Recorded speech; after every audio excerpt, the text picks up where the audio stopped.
Welcomes my near and dear student in our online class. जो previous class हुई थी उसमें हमने सिस्टम ऑफ यूनिट्स देखी थी, यानी मात्रकों की पद्धतियाँ। और हमारे पास 3 तरीके की सिस्टम ऑफ यूनिट थी, मात्रकों की पद्धतियाँ थी।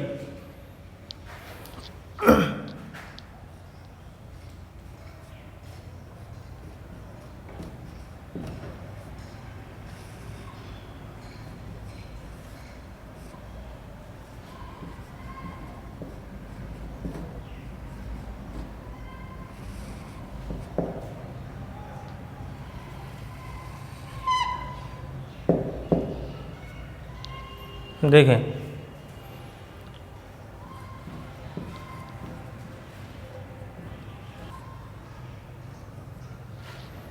पहली जो पद्धति थी मैंने बताया था CGS, दूसरी पद्धति थी FPS और तीसरी पद्धति थी आपकी MKS। ठीक। CGS का मतलब था सेंटीमीटर ग्राम सेकंड। FPS का मतलब है फुट पाउंड सेकंड। और MKS का मतलब है मीटर किलोग्राम और सेकंड। यानी जब हम लंबाई को सेंटीमीटर में, द्रव्यमान को ग्राम में और समय को सेकंड में नापते हैं तो इस पद्धति का नामकरण क्या हुआ बेटा? CGS। ठीक बच्चों।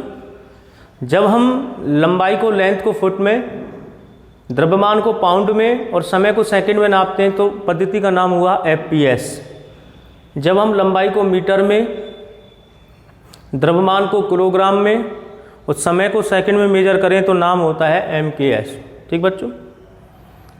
अब मैंने आपको कल बताया था, लास्ट लेक्चर में बताया था कि इनसे प्रॉब्लम क्या क्रिएट हो रही हैं। इन चीज़ों से अलग अलग कंट्रीज़ में ये पद्धतियाँ जो हैं अलग अलग अपनाई जाती हैं, तो लोगों को समझ में नहीं आता।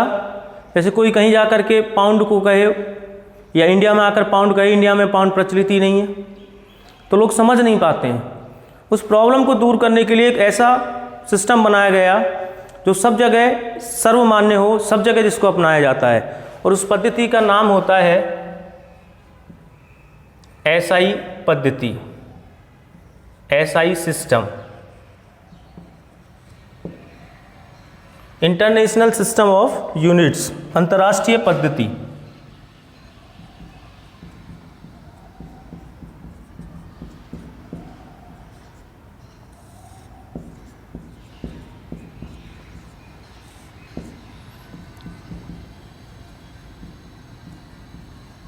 International system of units. इस पद्धति में 7 मूल राशियों का यूज किया जाता है। मैंने आपको मूल राशि बताई थी। तो इस पद्धति में ऐसा ही सिस्टम में 7 फंडामेंटल क्वांटिटी, मूलभूत राशियाँ, 2 तरीके की राशि होती हैं। ठीक है बच्चों, पहले बताई थी फंडामेंटल, मूलभूत भौतिक राशि, और व्युत्पन्न भौतिक राशि यानी ड्राइव्ड। तो फंडामेंटल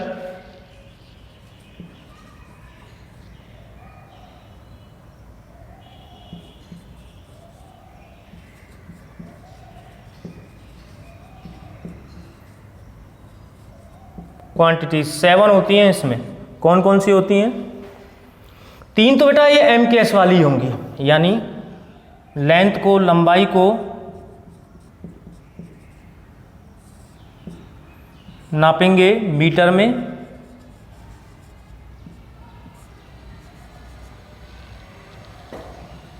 द्रव्यमान मास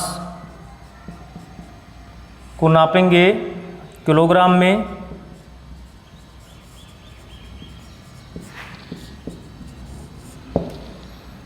समय टाइम को नापेंगे सेकंड में, उसके बाद में अगली इसमें होती है विद्युत धारा,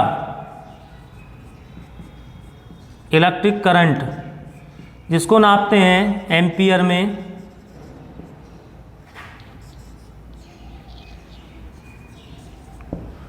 उसके बाद में तापमान को हम नापेंगे केल्विन में। इन सब की डेफिनेशन भी मैं आपको बाद में बताऊंगा। और पदार्थ की मात्रा,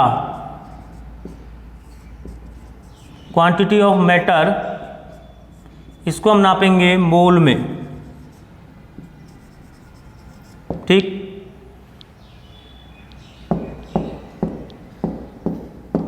और लास्ट होते हैं ल्यूमिनस इंटेंसिटी, यानी प्रदीपन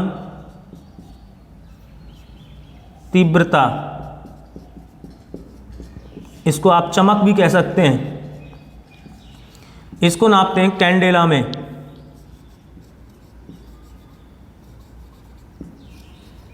CD।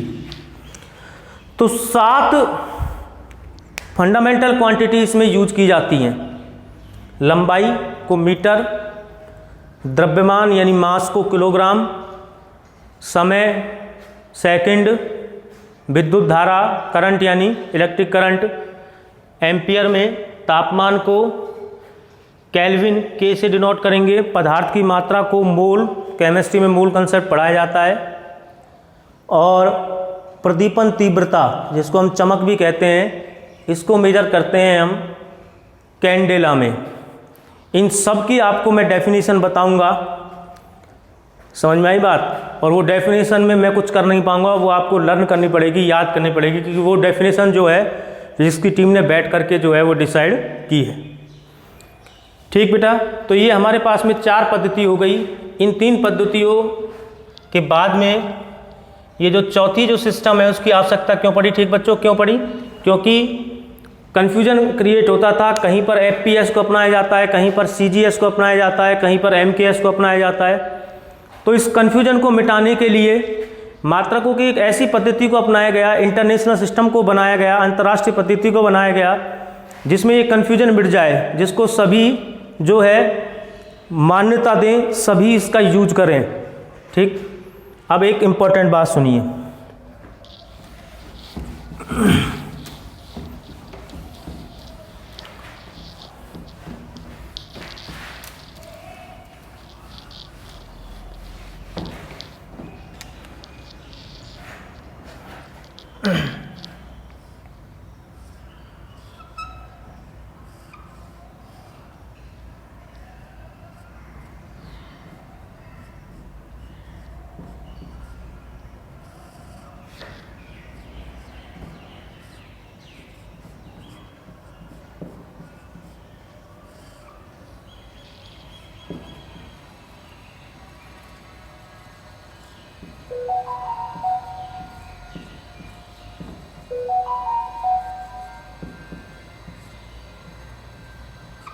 मात्रकों का चुनाव देखें।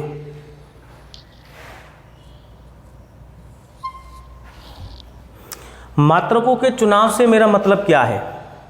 मात्रकों के चुनाव से मेरा मतलब यह है कि आपको मात्रकों को चुनते समय, उनका यूज करते समय किन किन बातों का ध्यान रखना चाहिए। ऐसे ही उठा करके मात्रक आप यूज ना करें, मन में आज इसको यूज कर लिया। क्या क्या चुनाव है? पहली बात, मात्रक सर्वमान्य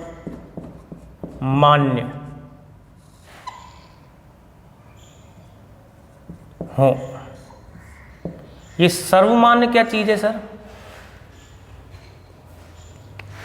यूनिवर्सल, सभी जगह जिसको जानते हो, पहचानते हो। आप अमेरिका में गए और वहाँ जा कर के पूछ रहे हैं, या आपसे किसी ने पूछा कि भाई फलाना जगह कितना दूर है, आपने कहा वो जगह तो 2 कोस है, जैसे हम ग्रामीण स्तर पे यूज करते हैं, तो वो समझ जाएंगे कि आपके कोस क्या होते हैं। वो समझेंगे मीटर। बैठ रहा है मेरे दिमाग में?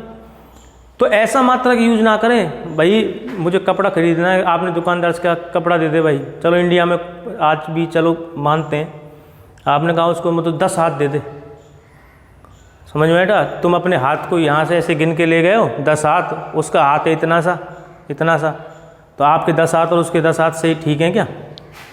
सर्वमान्य होने चाहिए। कहो उससे कि इतना मीटर दे दे, अब वो मीटर आपके लिए भी उतना ही है और उसके लिए भी उतना ही है और दुनिया के लिए उतना ही है। तो मात्रकों का चुनाव ऐसे करें जो सर्वमान्य हो, ऐसा चुनाव ना करें जो आपके लिए कुछ उसकी वैल्यू अलग हो, किसी और के लिए उसकी वैल्यू अलग हो, किसी तीसरे आदमी के लिए उसकी वैल्यू अलग हो, चौथे आदमी के लिए उसकी वैल्यू अलग हो, पांचवें आदमी के लिए उसकी वैल्यू अलग हो। ऐसा नहीं, सभी के लिए उसकी वैल्यू समान हो। आप 3 मीटर कपड़ा लेके आओ तो वो 3 मीटर कपड़ा आप कहीं से भी परचेज कर लो, 3 मीटर उतना ही होगा, और किसी से भी परचेज कर लो उतनी ही लेंथ का 3 मीटर होगा। तो सर्वमान्य होने चाहिए। दूसरी बात,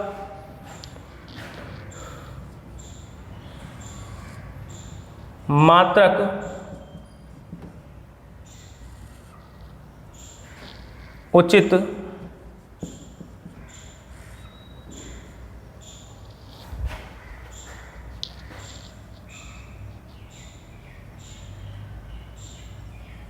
आकार के हों, अर्थात ना ज़्यादा बड़े तथा ना ही छोटे। क्या मतलब है? आप गए दुकानदार के पास में सब्जी लेने, समझना, मैं एक सेंटेंस बोलूँगा। दुकानदार के पास सब्जी लेने गए, मान लीजिए सपोज आपको टमाटर लेना है, और आपने उसको कहा मुझे 5 किलो टमाटर दे दे। कॉमन सेंस की बात है, वो 5 किलो का बाट रखेगा, आपको 5 किलो टमाटर तोल करके दे देगा। ठीक, आप किसी बेचारे छोटे से दुकानदार के पास गए और उस दुकानदार से आप अपने लैंग्वेज में, बात वही है लेकिन कहने का तरीका देखना, अपनी लैंग्वेज में उससे कह रहे हो कि मुझे 5000 ग्राम टमाटर दे दे। वो उस ग्राम व्राम को तो बाद में देखेगा, 5000 सुन करके सुसाइड करके मर जाएगा। यानी 5000 यूज करना गलत है, समझ में आई बात? आप उसको कहें 5 केजी टमाटर दे दें, यानी मात्रा को ना तो ज़्यादा बड़ा करें ना ज़्यादा छोटा करें। आप उससे वहाँ जाकर कहेंगे 5000 ग्राम। अब आप खुद सोचिए क्या ये उचित है कि मुझे 5000 ग्राम टमाटर दे दे? वो 5000 पर कंसंट्रेट करेगा, इतना तो मेरे पास होगा नहीं, जबकि उसके पास है, क्योंकि हमें पता है 1 किलो बराबर 1000 ग्राम। समझ रहे हैं बात को? तो 5 किलो 5000 ग्राम, आप सही कह रहे हैं, लेकिन ये मात्रकों का चुनाव इस तरीके से नहीं किया जाता। मात्रकों का चुनाव इस प्रकार से किया जाता है कि वो ना तो ज़्यादा लेंदी हो, बड़े हों, साइज उनका बहुत ज़्यादा हो, और ना ज़्यादा छोटे हों। ठीक, तीसरी चीज़,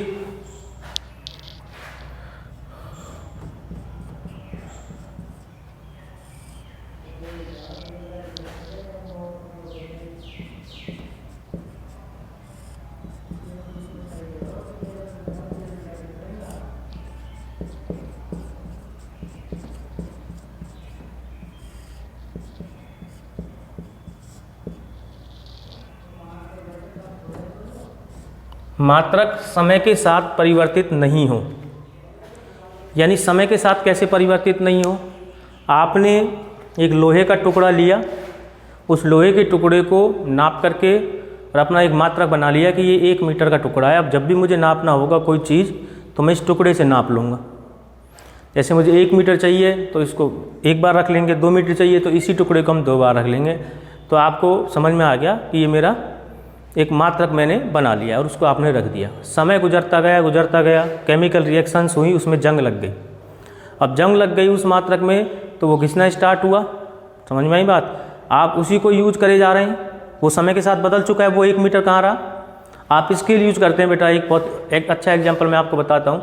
आपने देखा होगा उस स्केल को जब आप यूज करते हो तो स्केल को यूज करते करते वो आगे से ना घिस जाता है।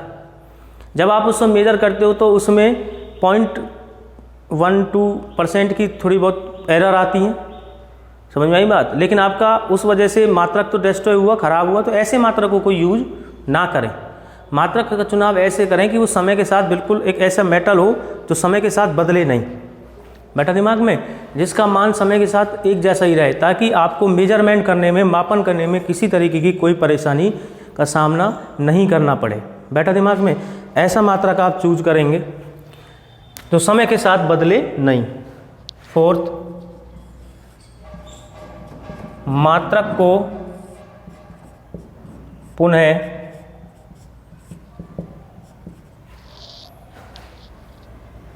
निर्मित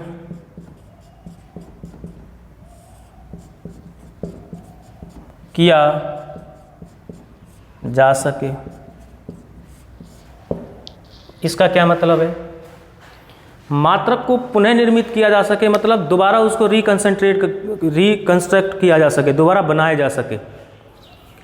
सपोज हमने कहा कि बेटा मुझे 0 डिग्री सेल्सियस आपको दिखाना है कि 0 डिग्री सेल्सियस क्या होता है, तो मैं क्या करूँगा, फ्रिज में आइसक्रीम रखी होगी, उस आइसक्रीम को बाहर निकालूंगा और आपसे कहूँगा ये 0 डिग्री सेल्सियस है, क्योंकि जम गई है वो।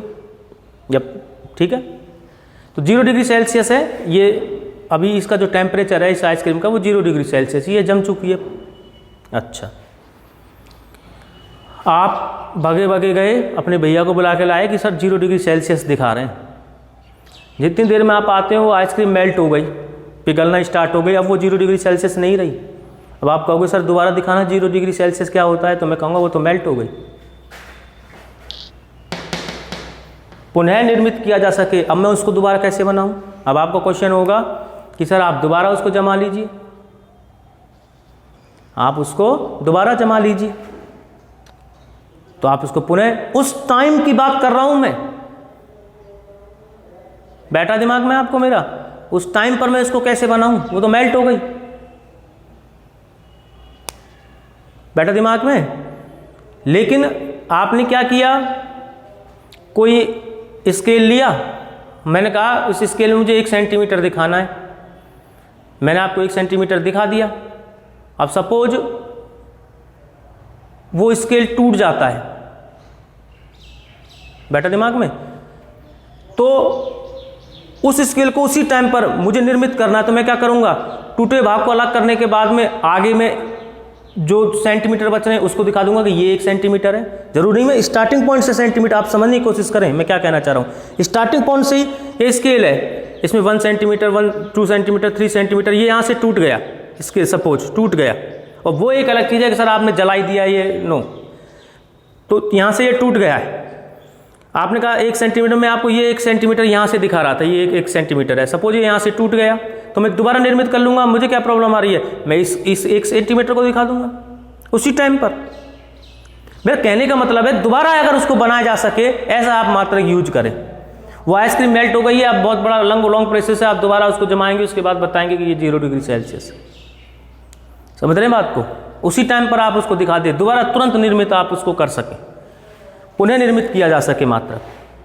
नेक्स्ट, मात्रकों पर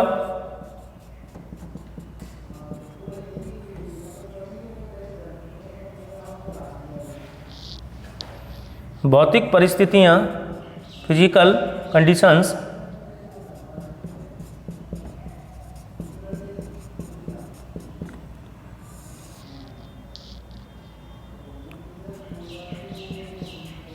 जैसे तापमान, कौमा, दाब आदि का प्रभाव नहीं हो। इसका क्या मतलब है? आपने सपोज एक मात्रक चूज किया, अब वो मात्रक आपका ऐसा है बेटा कि सर्दियों में तो 1 मीटर जो है वो सुकड़ करके इतना सा हो जाता है, और गर्मियों में फैल कर वो 1 मीटर इतना बड़ा हो जाता है। समझ में आया?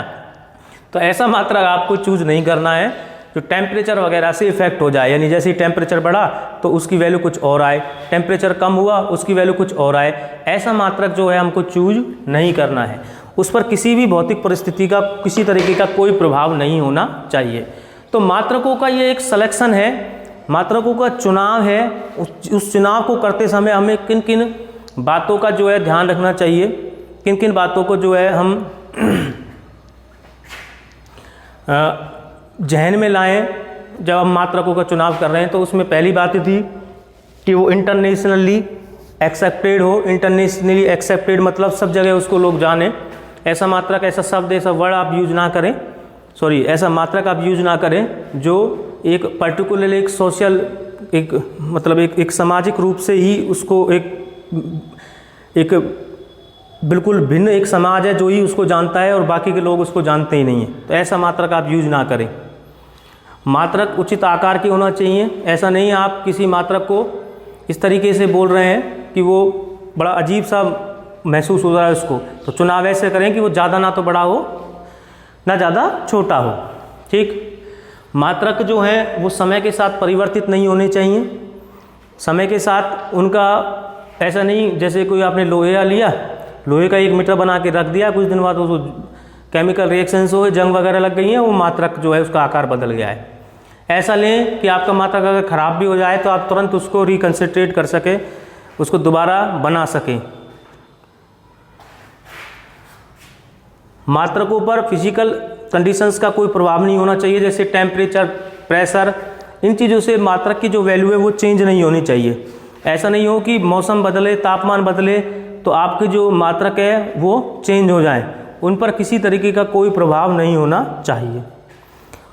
उसके बाद कल के लेक्चर में मैं आपको एक इम्पॉर्टेंट टॉपिक शुरू करने जा रहा हूँ, बहुत महत्वपूर्ण टॉपिक है विमाएं।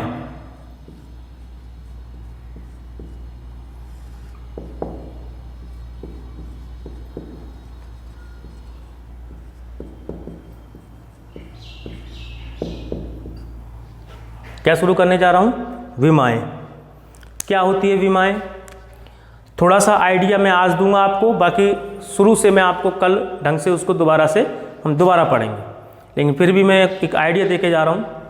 मैंने एक भौतिक राशि लिखी, फॉर एग्जाम्पल त्वरण, एक्सीलरेशन। एक्सीलरेशन क्या होता है? जब वेग की वैल्यू बार बार बदलती है तब त्वरण उत्पन्न होती है, और त्वरण बराबर होता है, ये फॉर्मूले आपको अभी लर्न करने पड़ेंगे, वेग बटे समय। एक्चुअली ये वेग में परिवर्तन होता है, लेकिन हम विमाएं पढ़ रहे हैं तो डेफिनेशन अभी हम डेफिनेशन पर ज़्यादा अपना ध्यान जो है वो नहीं दे रहे हैं, हम विमा निकालने पर ध्यान दे रहे हैं। बाकी ये वेग में परिवर्तन होता है, तो वेग बटा समय।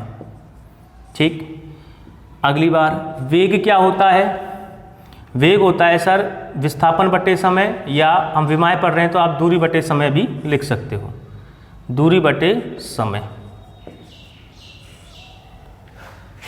ठीक, और एक समय पहले से है। ठीक, दूरी क्या लंबाई नहीं होती? दूरी जो है वो क्या होती है? लंबाई। ठीक, यहां पर लंबाई की घात कितनी है? 1, और समय की घात, अगर इसको मैं ऊपर ले जाऊं तो मैं इसको ऐसा लिख सकता हूं, लंबाई की पावर 1 और समय की पावर -2। तो ये 1 और जो ये -2 मैंने जो ये पावर लगाई हैं, इनको कहते हैं हम क्या? विमाएं। अभी कुछ समझ में कम आएगा, धीरे धीरे। मैंने कहा था कल मैं उसको और ढंग से समझाऊंगा।